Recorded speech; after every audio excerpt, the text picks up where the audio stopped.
Live from our studios at One Television Plaza, this is WTAP News at 11. The 4 Artemis II astronauts splashed down in the Pacific after nearly 10 days in space. The distance record they broke, the never-before-seen views they captured, and the surprising little problem that caused the most trouble on board. Good evening, and thank you for joining us. I'm Phyllis Smith. The Artemis II astronauts are back on Earth. The 3 Americans and 1 Canadian have returned with a dramatic splashdown Friday evening as their capsule parachuted into the Pacific to close out a nearly 10-day trip to the moon and back. The crew of 4 was the first to visit the moon since NASA's Apollo era more than half a century ago. Artemis II set a distance record for space travel during the lunar flyby, surpassing 1970's Apollo 13. Ducking behind the moon's far side, the astronauts captured views never before seen by the human eye, as well as a total solar eclipse. A finicky toilet seems to have been their biggest problem in space. Turning to the weather, meteorologist Thomas Chase joins us now with a look at your first alert forecast. Thomas? Hey Phyllis, well, for most of the day today was a beautiful weather day, but over the past couple hours we've seen some isolated stray showers making its way through the Middle Ohio Valley, and this is in association with a cold front sliding through today, dropping our highs into the 60s for our Saturday. But right now on our Jandale Skycam in downtown Marietta, the camera's shaking a little bit. Still a little breezy outside right now. 63 degrees at the Mid-Ohio Valley Regional Airport with those winds out of the northwest at around 9 miles per hour. So what we're tracking over the next couple days is a beautiful weather weekend ahead. Again, we're going to be in the 60s, upper 60s for our Saturday, around 68 degrees. And then we're going to be spiking back into the 80s on Sunday. But we aren't tracking any more rain after tonight until the next work week. We are tracking more warm weather as well, maybe even teetering on 90 degrees come Wednesday. Tonight, 47 degrees as our low with those showers tapering off. We will be pretty dry after midnight. And over the next 3 days, definitely get out and enjoy the outdoors this weekend. Saturday, 68 and sunny skies. Sunday, 85 partly cloudy. More rain for Monday, Phyllis. Thank you, Thomas. The Washington County Homeless Project is asking the Marietta Planning Commission for permission to relocate its day drop-in center to the project's property at 315 3rd Street. The hearing is scheduled for next Wednesday, April 15th at 1:30 p.m. The move comes after the Planning Commission previously rejected the organization's request to include an overnight shelter at the same site. Homeless Project Executive Director Susan Arnold says the group has accepted that decision and is now focused solely on relocating its existing day services from their Front Street office. She says the 3rd Street location would allow the Homeless Project to expand what they can offer to their clients. We want to be able to expand our resources, expand our clothing closet, our food supply, and also it'll give us an opportunity. We have counselors that come in and meet with our clients. On 3rd Street, we'll have private areas where they can meet and in private, have meetings or whatever else we need to do. Marietta Mayor Josh Schlicker, who sits on the Planning Commission, says he expects the scaled-back proposal to be well received. He added that the fenced property should help address concerns from neighboring property owners.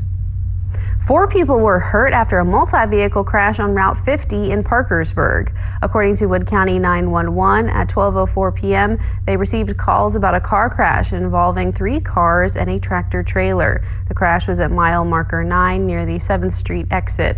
3 people were hurt and were treated at the scene, but refused to be taken to the hospital. A 4th person was taken to the hospital for injuries that are not known. The westbound lanes were closed for roughly 1 hour and 20 minutes, while crews cleaned up diesel fuel and oil that spilled as a result of the crash. The scene was cleared at 1:49 p.m. The Parkersburg Tree Commission held an Arbor Day tree planting celebration and planted 52 trees across the parks in the city. According to Wendy Tuck, a member of the Tree Commission, the trees being planted are a part of a grant awarded to the commission by the West Virginia Division of Forestry. The commission planted the final tree at Parkersburg City Park to celebrate Arbor Day. Tuck says by adding trees, it adds a better quality of life to the city of Parkersburg. People have always loved their trees for community, for beauty, for just the aesthetics, but also the practical shade and the mental health, you know, the comfort and the quiet of a tree. They're just beautiful.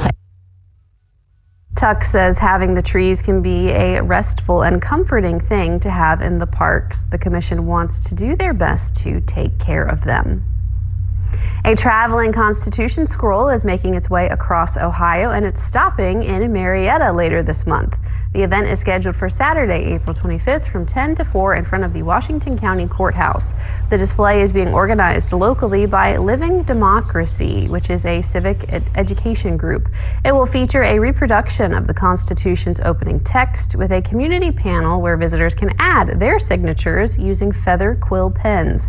Living Democracy President Betsy Cook says the scroll has already visited Washington State, Minnesota, Texas, and New York, and organizers hope it will stretch nearly 700 feet long by the time it reaches the National Mall in Washington, D.C. on the 4th of July.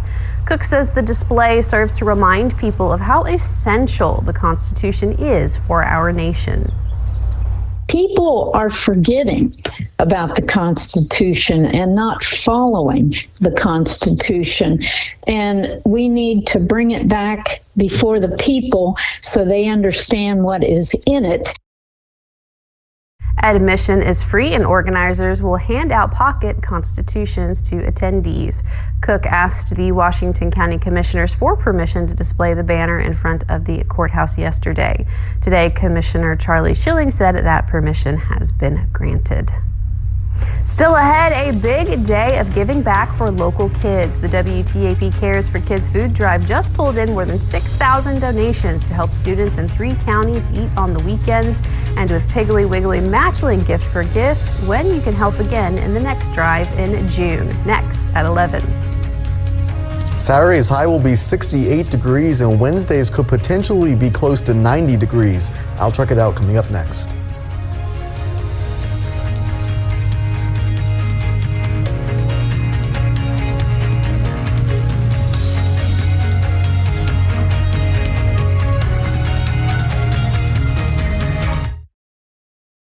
You're watching WTAP News at 11. The WTAP Cares for Kids food drive was Friday outside of several community food stores. This food drive helps provide schools in the Washington, Pleasant, and Wood County with food for students to take home on the weekends. According to Feeding America, 1 in 5 children in the United States live in food insecure households. Participating grocery stores were Piggly Wiggly, Warren's IGA, and Galaxy Food. Piggly Wiggly has agreed to match donation for donation. Manager of Warren's IGA, Mike Morrison, said they work closely with food pantries in the area regularly, so this was just another way they could continue to give back. There's a lot of folks in need, and I think people tend to forget about it, but we live in such a generous community. I'm always amazed by some of the things that I see, you know, people that call on us for special things that they do, and this is just another way to contribute to that. The drive got over 6,000 donations, not including cash used to buy more items. This is the second year for the WTAP Cares for Kids food drive and only the first drive out of the 4 happening this year. Look out for the next food drive this summer on June 12th.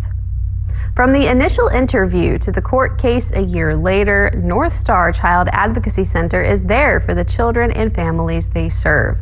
The justice system is not an overnight process. Some children who seek help through North Star are starting down a long journey to healing. That journey begins inside the North Star interview room. According to project manager Candace Gabriel, the staff at North Star are dedicated to being there for the people they serve, even if it's outside of their 9-to-5 operating hours. She said some staff members will even give their personal phone numbers to families who might need to reach them for support. It's just very important that they know anyone from North Star believes them. That's our first and foremost goal, is that children feel safe. They know that there are safe people in the world that they can talk to. So when we show up, we want them to automatically say or think, okay, this is a support person, this is a safe person, they're on my side.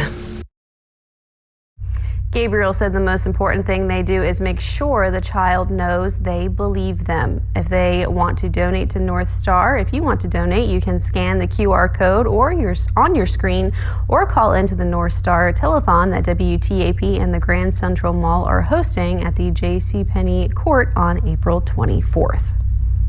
Now, here's your first alert weather forecast with meteorologist Thomas Chase. Well, happy Friday, everyone. We finally made it to the end of the work week. And to end the work week, we've been dealing with some sprinkles across our area, but those are quickly leaving our area. Taking a look at our Highmark Wishing Sky Cam in downtown Parkersburg. Right now, sitting at 63 degrees with those northwesterly winds at around 9 miles per hour. And looking at our current radar, still looking at these showers moving through, maybe a heavier downpour now leaving South Athens County and entering into Meigs. Should be crossing over the river here in the next couple minutes or so, but other than that, really nothing after that line. This is all in association with a cold front sliding through tonight.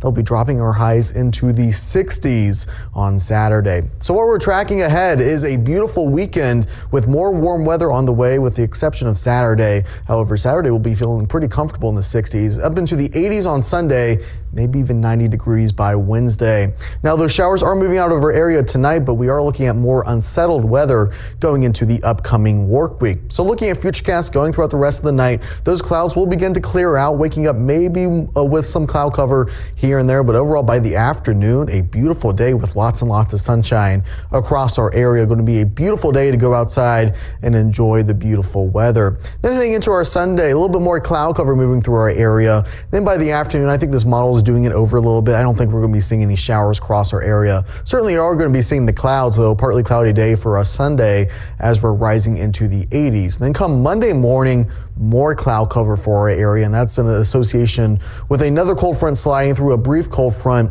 around noon on Monday, bringing with it maybe some heavy downpours, possibly even a rumble of thunder or two across our area before that quickly leaves our area by the early afternoon. Chance of precipitation again spiking up Monday and really continuing into Tuesday, and we still have a chance going into Wednesday, Thursday, maybe even Friday of the upcoming week. So looking like rain is on the way for next week. Temperature trend over the next week, 68 degrees on Saturday. Then we're jumping up into the 80s again Sunday, 85, slightly lower into the 70s on Monday. Before look at this on Wednesday, 89 degrees. I would not be surprised if we reach 90 on Wednesday. That will certainly be pretty quick for us here in the Middle Ohio Valley to reach our first 90 of the year. Tonight, 47 degrees as our low, with those showers tapering off. We will be dry after midnight. And then go throughout your day on Saturday, 68 degrees, a beautiful weather day. Make sure you're enjoying it outside. Lots of sunshine, overall pretty comfortable with those winds out of the north, 5 to 10 miles per hour.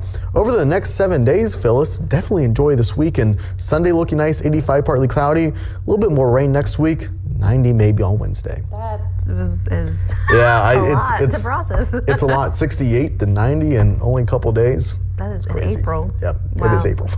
Thanks, Thomas. Still ahead, the latest inflation report is out tonight, and it comes with a big jump. Why the March numbers spiked to 3.3%, how the war in Iran and soaring gas prices are driving it, and what economists say about how long your wallet will feel the pain. Next at 11.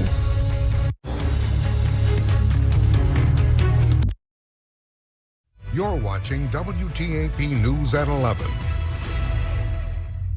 The March Consumer Price Index report is out, and it paints the first concrete picture of how the war in Iran is affecting inflation. Washington correspondent Katrin Asaf breaks it all down and explains how everyday Americans are feeling the data.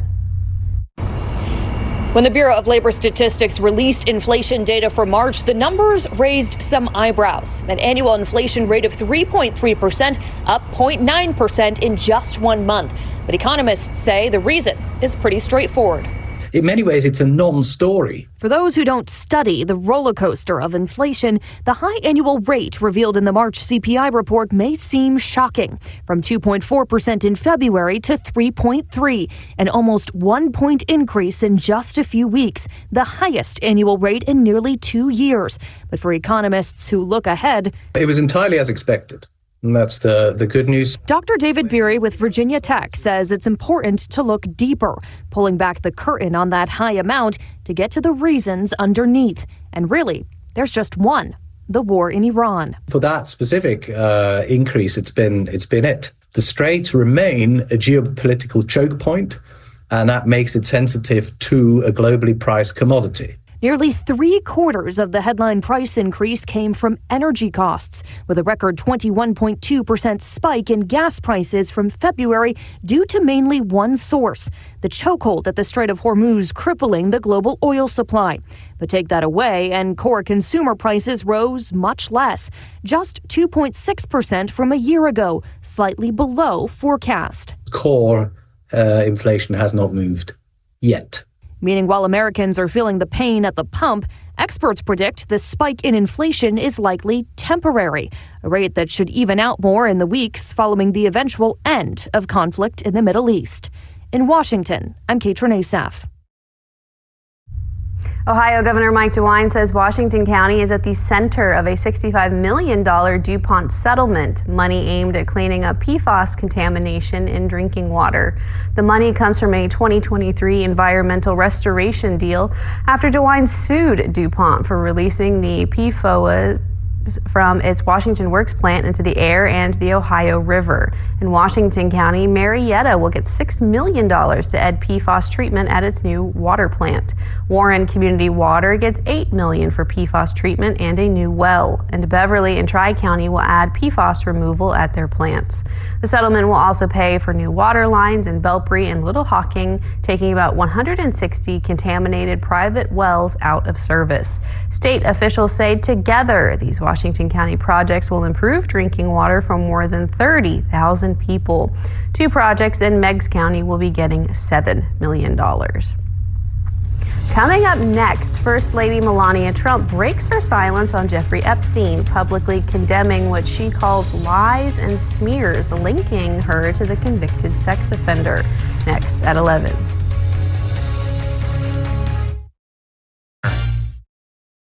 You're watching WTAP News at 11. In a surprise public statement Thursday, First Lady Melania Trump condemned those she says are linking her with convicted sex offender Jeffrey Epstein. Washington correspondent Emma Wolfhorst is in D.C. with more. In front of reporters gathered at the White House, the First Lady blasted any story saying she has ties to Jeffrey Epstein.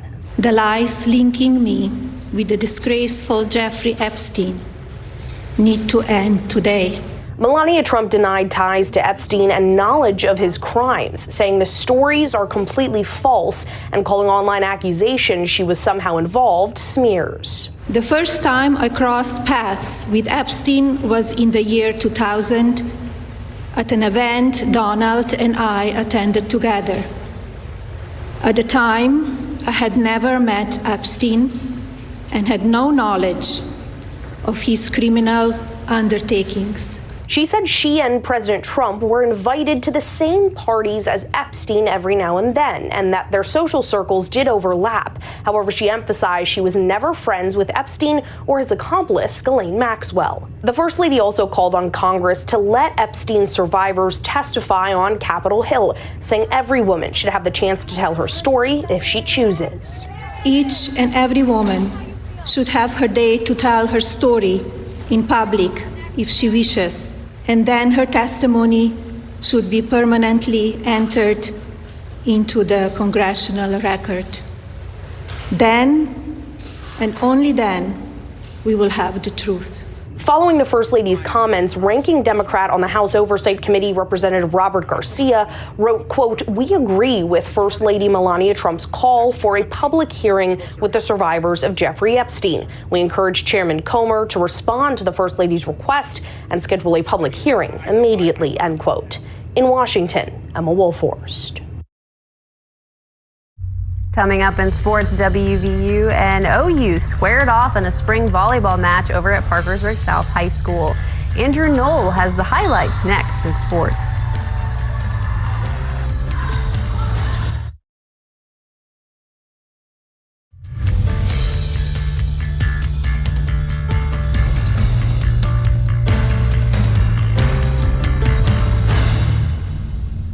Hey everybody, and welcome into WTAP Sports at 11. We begin tonight at Parkersburg South High School as the West Virginia Lady Mountaineers and Ohio Lady Bobcats squared off in a spring volleyball matchup. Let's go to the ROAC to see who won this one. WVU's Alexis Finhold got things started with this nice serve as the Lady Bobcats are unable to return it for the early Lady Mountaineers lead. The Lady Bobcats respond on the next point with some nice defense as Gentry Brown is going to get the block coming up right here between the two defenders. It drops. This thing's tied up at 1. Later in the first set, all tied at 8-8. It's going to be the Lady Mountaineers' Maddie McGrath going up for the spike and getting the kill with authority. 9-8 WVU leads. Former Warren Lady Warrior Maddie Long makes a nice diving dig there to keep it alive as Tori Kildrow is set up for the spike and gets a pass to defenders. Lady Bobcats trail by 1. 22-21 now. Lady Mountaineers ahead, but the Lady Bobcats would keep fighting as Bailey Blair goes up for the spike and it goes off a Lady Mountaineer defender into the crowd. This thing's tied up at 22 apiece. WVU up 24-23 set point for them, but Long says not so fast. She uses the sweet touch to tie it, ice in the freshman's veins. Set point again for the Lady Mountaineers, and their defense will lead to offense as Lauren Bodley will get the block to secure the first set 28-26. The Lady Mountaineers would go on to win this spring matchup 3-0. Let's transition to the diamond as the Williamstown Yellow Jackets had a tough test with undefeated Charleston Catholic coming to town. Let's head out to Williamstown and see if the Yellow Jackets could pick up the victory. Bottom of the first, Jackson Fulton's going to sky this ball high into the air to right field, and it's going to be missed by the right fielder, allowing the first run of the game to come across the plate. 2 runners on now. Wyatt Siley hits a ball into shallow left field enough to push across another run for the Yellow Jackets. 1 out still. It's Noah Powell ripping a ball into the right center gap as Colton Renard is going to come all the way around to score to extend the lead to 2-0. Jenner Burge on the bump for the Yellow Jackets, and he tosses a scoreless second inning, getting the strikeout, looking on Barrett Brown, showing off the heat there. Back at the plate, Fulton drives one to deep right field that scores the 4th Williamstown run of the game as the Yellow Jackets win in dominating fashion 17-2. Over at Pioneer Park, the Fort Fry Cadets took on Notre Dame Cathedral Latin. 3rd inning, behind the plate, Fort Fry's Kate Henniger throws out a runner for the second out of the inning. Runners at second, Notre Dame's Jack Montague lines one out to right center, deep enough for the run to score as the Lions go ahead 3-1. With the bases loaded, Jack McCurdy walks in the second run of the inning. At the dish, the Cadets' Clayton Tullius rips one into left, and he's on with a leadoff single. Bases juiced for the Cadets, Henniger grounds out but drives in the second run of the day for Fort Fry. In the final inning, down 4 runs, Grady Hesson hits a line drive into left field, but a great aggressive base running does not pay off, getting thrown out at second as Fort Fry falls to Notre Dame Cathedral 6-2. We had a big rivalry matchup in softball as the Waterford Lady Wildcats hosted the Fort Fry Lady Cadets. We pick it up scoreless in the top of the 3rd as Ella Treadway takes off for second, and the ball is in the outfield and Treadway goes home and she'll slide in safe for the game's first run. Bottom 3rd now, after a base hit for Waterford's Kaylee Martin, it's Zoe Smithberger dropping one in just in front of the second baseman as Martin will come home to tie it up at 1 apiece. Top of the 4th, with runners on, it's Maddie Hinton for the Lady Cadets, lining it back where it came from, and some heads up base running by Evelyn Wagner as she scores from second as Fort Fry reclaims the lead. Top of the 5th, 3-1 Lady Cadets, and Jaden Cox is going to get all of this one into the left center gap as 2 more runners come home for the 5-1 advantage. The Lady Cadets would march on to the victory in this rivalry game in convincing fashion by the final of 10-3. Let's take a look at some of the other high school scores in baseball and softball from tonight. First in baseball, the Parkersburg Big Reds came up short against St. Albans by the final of 9-5. The St. Mary's Blue Devils picked up a road win 14-10 against Poca. In some softball, the Parkersburg Lady Big Reds picked up a home victory by the final of 6-4 against Huntington. The Parkersburg Lady Patriots dominated South Charleston by the final of 18-3. And finally, the Lady Yellow Jackets of Williamstown fell to Magnolia by the final of 8-5.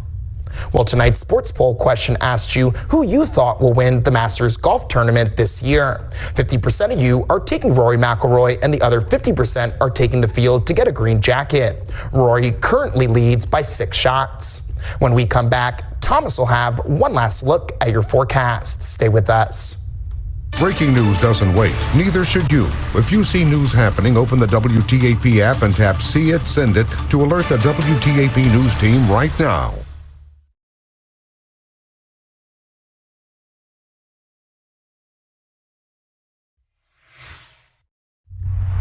68 tomorrow with lots of sunshine. 85 Sunday, partly cloudy. Phyllis. Thank you, Thomas. That's all the time we have for tonight. Thank you for joining us. We hope you have a great weekend.